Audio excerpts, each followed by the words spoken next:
Le regard des autres nous constitue en tant que personnalité sociale. Nous vivons sous le regard des autres. Lorsque Sartre disait «l'enfer, c'est les autres», eh bien, dans Huis clos, je crois, eh bien, il veut dire que je ne suis pas moi-même, je ne suis pas authentique, je ne suis pas vraiment personnel, puisque je suis regardé par quelqu'un et je me conforme justement à l'attente supposée de ce quelqu'un. Donc, je pense que la sagesse implique ce que j'appelle l'autarcie. Alors, autarcie vient du mot grec autarkeia, qui veut dire autosuffisante, autosuffisance. Par exemple, en géographie, on dit qu'un pays vit en autarcie lorsqu'il subvient à ses propres besoins. Voilà. C'est une notion économique, mais c'est aussi une notion philosophique. Le bonheur appartient à ceux qui se suffisent à eux-mêmes, disaient les anciens sages. Et eudaimonia, je vous le dis en grec, ton autarkon estin. Le bonheur appartient aux autarciques, aux gens qui se suffisent à eux-mêmes. Malheureusement, en société, nous vivons sous le regard des autres et nous survalorisons le regard des autres. Et nous avons peur, par exemple, de paraître ridicule. Regardez comment certaines mères corrigent leur enfant en disant « je vais te donner une fessée devant tout le monde ». Devant tout le monde. Ce « devant tout le monde » est atroce si on y réfléchit, parce qu'il est humiliant. Donc je vais te montrer aux autres que tu es un moins que rien. Vous voyez ? Donc ce regard des autres me semble extrêmement dangereux si on le survalorise, ou même simplement si on le valorise. Alors je prends dans mon livre un exemple très polémique. C'est l'exemple de l'honneur chevaleresque que l'on vante aux collégiens dès la classe de quatrième en leur faisant étudier le Cid de Corneille. Bon, alors, vous voyez, vous connaissez l'histoire. Rodrigue, pour venger l'honneur de son père, va aller tuer justement le père de sa fiancée, Chimène. Cet honneur chevaleresque, à quoi se résume-t-il ? Il se résume à l'idée que les autres se font de nous, tout simplement. Entrer dans les codes d'un groupe. Et c'est une pièce que je trouve totalement absurde. Totalement absurde, parce que c'est pas parce que le père de Rodrigue a été souffleté qu'il est déshonoré, pas du tout, pas du tout. Recevoir une gifle, ce n'est pas être déshonoré, c'est celui qui donne la gifle qui est déshonoré, qui s'est comporté d'une façon incorrecte, si vous voulez. Bon. Alors, je dirais que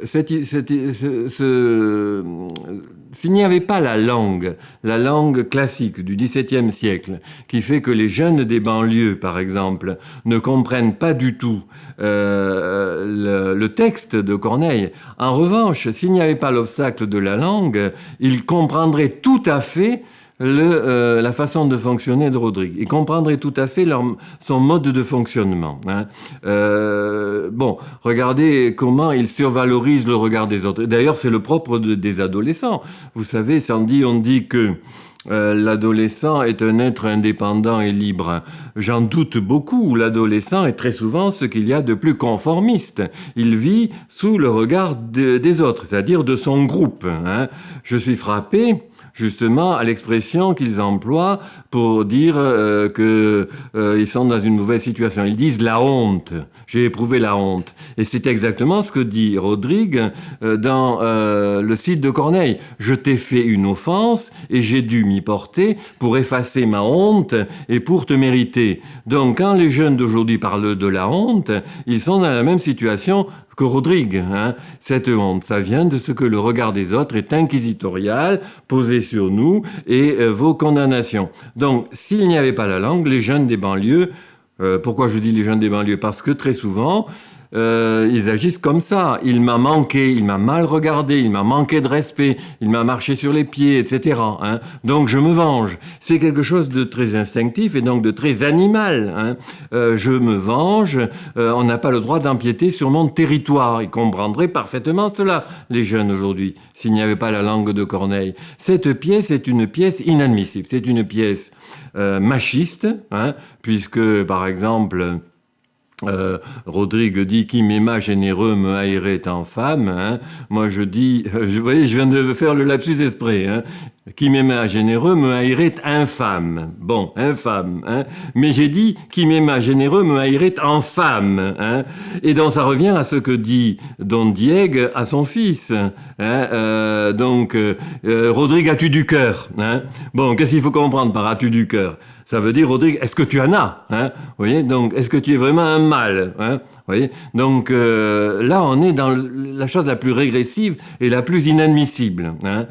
Alors j'entends bien, je sais bien que les inspecteurs généraux de l'enseignement public vantent justement la générosité de Rodrigue et l'enthousiasme qui l'anime, mais n'oubliez pas que c'est quelqu'un qui est un tueur de mort, qui tire sur tout ce qui arrive, d'où un matamor, hein, tueur de mort, shoot 'em up, comme on dit dans les jeux vidéo, vous voyez, hein, on tire sur tout ce qui arrive. C'est un mal, hein, et qui survalorise l'honneur. Et je répète que l'honneur ne tient pas à ce qu'on nous fait, mais à ce que l'on fait soi-même. Si on me marche sur les pieds dans le bus ou dans le métro, je ne suis pas déshonoré. Hein. C'est celui qui me marche sur les pieds qui doit s'excuser. Vous voyez? Donc, l'honneur... Alors, prenez le cas de l'honneur féminin, c'est terrible. Une femme violée est victime d'un crime. Elle n'est pas déshonorée. Hein. Or, il y a encore des crimes d'honneur où l'on met à mort une fille qui a été violée, qui n'a plus sa virginité. Ou bien une fille qui ne veut pas se soumettre à un mariage arrangé, etc. Vous voyez? Donc, une femme qui est violée n'est pas du tout déshonorée. Hein, c'est une pauvre victime, mais l'idée de déshonneur est tellement intégrée que certaines mères le transmettent à leurs filles. Ou alors certaines n'osent pas, certaines femmes qui ont été victimes de ce crime n'osent pas aller se plaindre au commissariat de police et déposer une plainte. Tout simplement parce que on est encore dans l'idée que la femme est un territoire sur lequel il ne faut pas s'aventurer. Elle n'appartient qu'à son mari, voilà. Hein, et c'est tout. Donc il y a chez Pagnol une phrase que je trouve terrible. Hein. Pagnol écrit, mais c'est pas lui qui la prend à son compte, bien sûr, espérons-le. Marius, l'honneur, c'est comme les allumettes, ça ne sert qu'une fois. Eh bien non, c'est pas vrai. Hein. C'est pas vrai. La femme n'est pas le territoire privé de quelqu'un. Hein.